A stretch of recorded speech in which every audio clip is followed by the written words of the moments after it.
รถยนต์ประเภท7 กะไอปรามาซิน1.5ปัจจุบันยังมีกรุ๊ปประเภทให้มีแต่ง Toyota Avenza Toyota Veloz ជាមួយនឹង Toyota Rush សម្រាប់ Rush គឺយើងមានច្រើនជម្រើសច្រើនឆ្នាំហើយ Avenza យើងសល់2018មួយគ្រឿងជាមួយនឹង Toyota Veloz ស៊េរីឆ្នាំ2024យើងមាន2គ្រឿងឥឡូវយើងចាប់ផ្ដើមពី Avenza មួយនេះគឺស៊េរីឆ្នាំ2018តម្លៃ19500ចរចាបានចឹងឡានទាំងអស់នៅក្រុមហ៊ុនគឺយើងមានធានាជូនមាន free កាត់ឈ្មោះនិង free ដូរប្រេងជូនមួយឆ្នាំផងដែរប្រភេទម៉ាស៊ីនសាំង100គីឡូស៊ីត្រឹមតែ6ទៅ7លីត្រសាំងទេពន្ធផ្លូវបច្ចុប្បន្ន018គឺនៅសល់100,000ហើយបន្តមកទៀតគឺជំនាន់ចុងក្រោយមួយនេះគេ upgrade ចេញពី Avenza មកដែរគឺជាប្រភេទ Veloz Toyota Veloz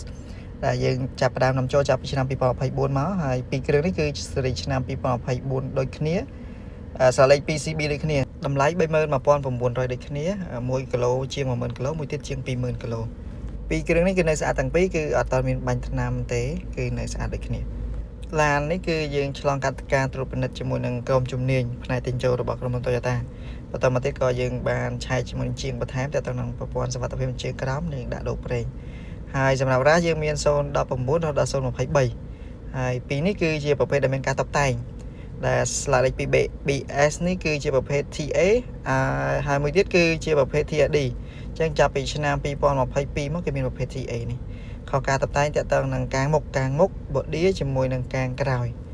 សម្រាប់ម៉ាស៊ីននិងបច្ចេកវិទ្យាផ្សេងនៅផ្នែកខាងក្នុងគឺដូចគ្នា023 TA តម្លៃ27900សម្រាប់021 TRD នេះគឺតម្លៃត្រឹមតែ26900មានការតុបតែងចឹងអាស្រ័យទៅលើ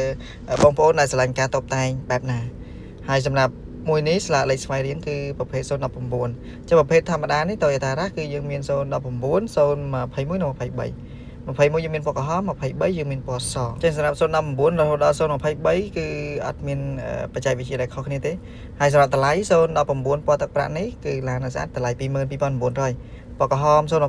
25500ឯ023នេះវិញគឺតម្លៃ27000ជាងតម្លៃអាចចរចាបាន